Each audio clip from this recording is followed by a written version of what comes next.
on lâche pas l'affaire, parce qu'on est trop tenace, il n'y a rien à faire, on lâche rien. Bonjour à tous, jeudi 20 août 2020. Bon, on garde le sourire, on revient vers vous depuis hier, mais entre-temps on a vécu quand même un épisode assez particulier, puisque vous savez qu'on était en tournée de prise de parole.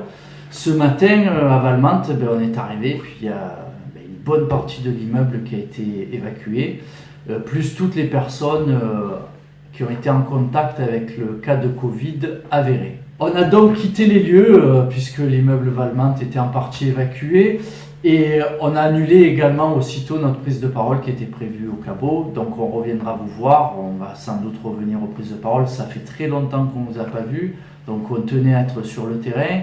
Voilà, bon, tout cela ne serait pas arrivé bien entendu si la direction avait suivi les recommandations de la CGT.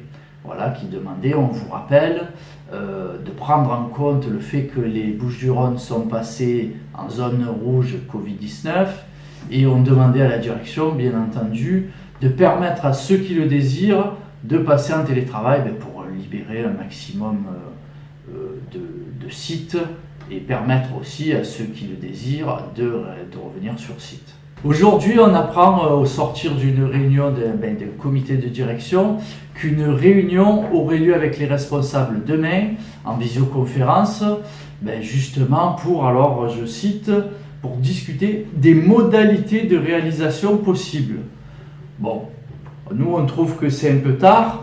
Bon, c'est pour ça qu'on souhaite jouer pleinement notre rôle pour être force de proposition en général et surtout participer à une prévention primaire des risques. Toujours le vieux, mieux vaut prévenir que guérir, ça marche toujours. Oui, ce matin, donc, vent de panique à Valmont, et on comprend nos collègues, il y a un contexte qui est réellement anxiogène, et surtout on se rend compte petit à petit avec d'autres exemples sur d'autres sites que nous, assurance maladie, on n'est même pas capable en réalité d'appliquer les protocoles sanitaires que l'on conseille nous-mêmes aux assurés sociaux, par le biais des brigades contact tracing par exemple, ces fameuses brigades. Bon, du coup, en fait, on s'est procuré ces fameux scripts des brigades, et on va vous lire, je suis avec un ami qui est téléconseiller, qui a l'habitude de la lecture des scripts, là, et on va vous lire un petit paragraphe quand même de ces scripts. C'est assez intéressant pour notre employeur d'ailleurs. Bonjour à tous. Donc, concernant les cas contact, il existe donc deux cas. Soit si vous avez été en contact et vous avez des symptômes, ce qui est préconisé, c'est d'aller voir directement un médecin traitant, votre médecin traitant, pour une prise en charge et de faire un test sous 24 heures. Si vous êtes asymptomatique, si vous n'avez pas de symptômes, on vous demande, il est préconisé que vous fassiez un test sous 7 jours. Dans un même temps, il vous est préconisé aussi de suivre une mesure immédiate d'isolement pendant 14 jours.